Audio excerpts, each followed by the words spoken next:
गजब बात है यार।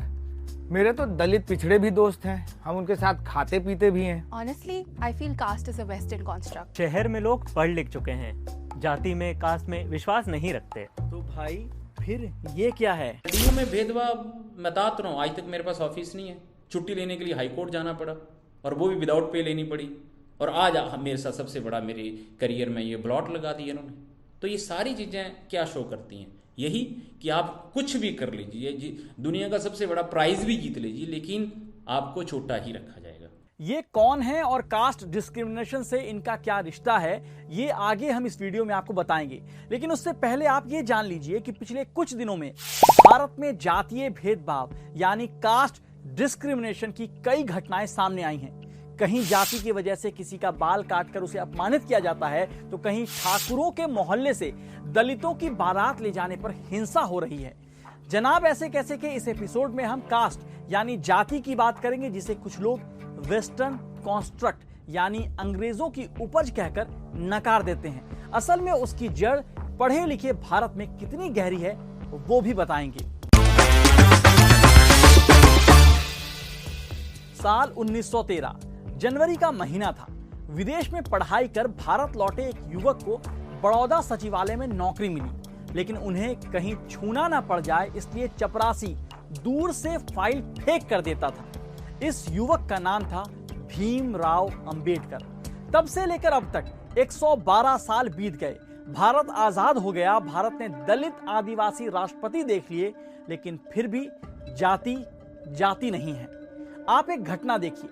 इंडिगो एयरलाइंस के एक 35 साल के ट्रेनी पायलट ने कथित तौर पर पुलिस में शिकायत दर्ज कराई है, जिसमें उन्होंने बताया कि एयरलाइन के गुड़गांव स्थित कॉर्पोरेट ऑफिस में 3 सीनियर ऑफिसर ने जाति आधारित उत्पीड़न किया है।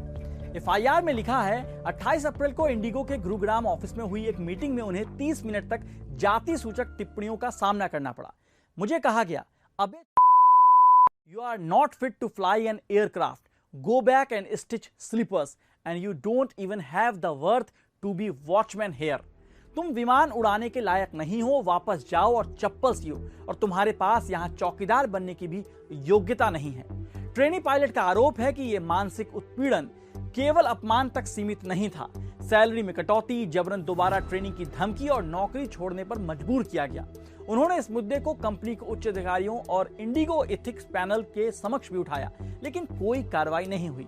हालांकि कंपनी ने अपने बयान में कहा कि इंडिगो का भेदभाव, उत्पीड़न या पक्षपात के प्रति जीरो टॉलरेंस पॉलिसी है। हम इन आरोपों को पूरी तरह निराधार मानते हैं और कानून प्रवर्तन एजेंसियों को पूरा सहयोग देंगे। अब आप एक और घटना देखिए, जिसका जिक्र हमने वीडियो के शुरुआत में किया था। पहले आप इन्हें सुनिए। एसोसिएट प्रोफेसर से प्रोफेसर की प्रमोशन के लिए अप्लाई किया। हम 3 लोगों का इंटरव्यू होना था, तो इसका मतलब कि जो मेरे पॉइंट्स थे लगभग 3 टाइम्स ज़्यादा थे उन कैंडिडेट्स से। जितने उनके पॉइंट्स उनसे 3 टाइम्स, और जितनी एलिजिबिलिटी थी उससे 3 टाइम्स ज़्यादा थे। तो इसका इंटरव्यू 2 जून को हुआ, और 2 जून को एक्सपर्ट्स थे 3, और उसमें बाकी लोग भी होते हैं, वाइस चांसलर थे, head of department come dean थे वगैरह। और तो उसमें जो ये केस था उसमें इंटरव्यू हुए। बहुत अच्छा माहौल नहीं था इंटरव्यू का। दे वर इंटीमिडेटिंग ऑल ऑफ अस। हमें परेशान किया जा रहा था, मेरे को ज़्यादा परेशान किया। और मेरा बहुत शॉर्ट इंटरव्यू हुआ, 20 मिनट के करीब, और उसमें मतलब एक्सपर्ट्स बहुत ज़्यादा एक्साइटेड थे, और वो आपस में और बिटवीन डीन और एचओडी जो हमारे हैं उसके और वाइस चांसलर के बीच में कॉन्टिन्यूस कुछ खुशाबस्सी भी चल रही थी, कुछ बात चल रही थी। और जो मैंने सुना और वो रिगार्डिंग कास्ट भी थी कि ये एससी कैंडिडेट है वगैरह वगैरह। हालांकि मेरी जो रिक्रूटमेंट है असिस्टेंट प्रोफेसर वो अनरिजर्व में हुई थी। एससी का एंगल तब आता है जब आप कहीं डिस्कस कर रहे हैं, इंटरव्यू के दौरान चीज़ों को क्यों डिस्कस कर रहे हैं। ये है डॉक्टर अशोक कुमार, दिल्ली यूनिवर्सिटी के डिपार्टमेंट ऑफ फिजिक्स और एस्ट्रोफिजिक्स में एसोसिएट प्रोफेसर हैं। दिल्ली यूनिवर्सिटी के टॉप 10 साइंटिस्टों में से 5वें नंबर पर आते हैं। करीब 17 साल से दिल्ली यूनिवर्सिटी में हैं, लेकिन जब प्रमोशन के लिए इंटरव्यू हुआ तो इन्हें नॉट फाउंड सुटेबल कैटेगरी में डाल दिया गया। आरोप है कि ये इसलिए हुआ क्योंकि ये शेड्यूल्ड कास्ट से आते हैं। ये तो बात हुई एकेडमिक्स की। अब आते हैं धार्मिक मामलों में जाति के वर्चस्व पर। उत्तर प्रदेश के इटावा में यादव जाति के कथावाचक से बदसलूकी का मामला सामने आया। आप पहले ये वीडियो देखिए, फिर आगे समझते हैं।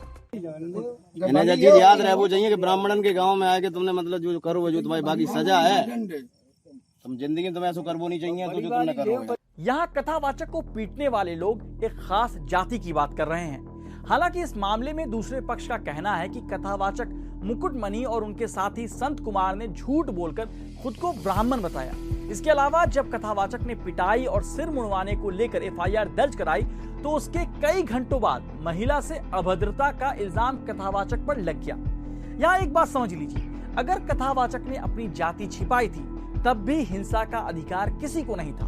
अब कई लोग कहेंगे कि जाति छिपाने की जरूरत ही क्यों थी। चलिए मान लिया आपका तर्क। जबलपुर जिले के रैपुरा गांव में पटेल जाति की एक महिला कथावाचक देविका पटेल को श्रीमद् भगवत कथा कहने से फिर क्यों रोका गया? मार्च 2024 में जबलपुर में कुछ असामाजिक तत्वों ने ये तक कह दिया कि अगर देविका पटेल को कथा करनी है तो उन्हें किसी ब्राह्मण से विवाह करना होगा। आप खुद सुनिए देविका क्या कह रही हैं। वहाँ के कुछ ब्राह्मणों ने कथा का विरोध किया कि वो पटेल जात से हैं तो वो कथा नहीं कर सकती हैं, उसके लिए उनको ब्राह्मण से विवाह करना पड़ेगा, तब जाकर वो करेंगी। शिक्षा, एजुकेशन, फिर धार्मिक मामले और अब सामाजिक मामलों में जाति कैसे हावी है वो देखना है तो उत्तर प्रदेश के एटा की घटना देखिए। इसी जून के महीने में उत्तर प्रदेश के एटा में दलित परिवार की बारात ठाकुरों के मोहल्ले से गुजरने को लेकर बवाल हो गया। पुलिस के पहुंचने के बाद पथराव हुआ जिसमें एक सिपाही को चोट आई। हाल ये हुआ कि पुलिस और प्रशासन के अधिकारियों की देखरेख में शादी की रस्में पूरी कराई गई।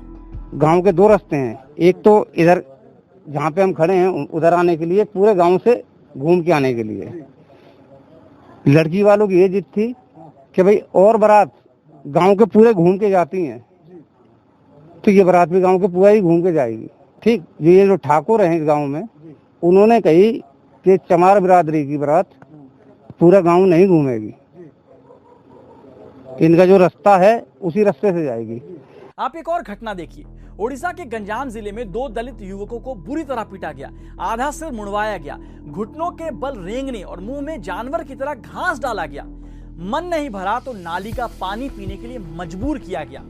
दोनों पर गौ तस्करी का आरोप लगाया गया। लेकिन कमाल देखिए, ये कथित गौरक्षक इन दोनों को अपनी गाय ले जाने देने के लिए 30,000 रुपए फिरौती मांगने लगे। जब उन्होंने पैसे देने से इनकार किया तो उनके साथ जानवरों से भी बदतर सुलूक किया गया। अभी भी कुछ लोग कहेंगे कि ये एक आध दो घटनाएं हैं। ठीक है, तो फिर साल दर साल दलितों, आदिवासियों के खिलाफ हिंसा की घटनाएं बढ़ क्यों रही हैं? इसे तो घटना चाहिए था ना। नेशनल क्राइम रिकॉर्ड ब्यूरो यानी एनसीआरबी की साल 2022 की रिपोर्ट से पता चलता है कि अनुसूचित जाति यानी एससी के खिलाफ अपराध के कुल 57,000 मामले दर्ज किए गए, जो 2021 की तुलना में 13% ज्यादा हैं। आप अपनी स्क्रीन पर साल दर साल के रिकॉर्ड देख सकते हैं। ये अपराध, ये सामाजिक भेदभाव तब ही मिटेगा जब हर क्षेत्र में डाइवर्सिटी होगी। लेकिन अगर आप शिक्षा के क्षेत्र को ही देखें तो यहाँ आजादी के इतने सालों बाद भी एक बहुत बड़ा गैप है। सितंबर 2024 में अखिल भारतीय अन्य पिछड़ा वर्ग छात्र संघ के राष्ट्रीय अध्यक्ष जी किरण कुमार ने एक आरटीआई के जवाब में पाया था कि आईआईएम इंदौर में 97% से ज्यादा फैकल्टी जनरल कैटेगरी और अनरिजर्व कैटेगरी के हैं। वहीं अनुसूचित जाति यानी एससी या अनुसूचित जनजाति यानी एसटी समुदाय से जुड़े एक भी प्रोफेसर नहीं है। इसी तरह इंडियन इंस्टीट्यूट ऑफ टेक्नोलॉजी यानी आईआईटी बॉम्बे में 91% से ज्यादा फैकल्टी जनरल और अनरिजर्व कैटेगरी के हैं। वहीं एसटी समुदाय से आने वाले फैकल्टी मेंबर सिर्फ 0.88% हैं। यही नहीं, कम से कम 7 आईआईटी में एसटी समाज से आने वाले शिक्षकों की संख्या कुल फैकल्टी के 1% से भी कम है। सवाल तो यही है कि कब तक जाति नहीं होती है ये बोलकर सच से मुंह फेरते रहेंगे। कब तक जाति के नाम पर कभी हिंसा तो कभी शिक्षा के क्षेत्र में रुकावट खड़े किए जाएंगे।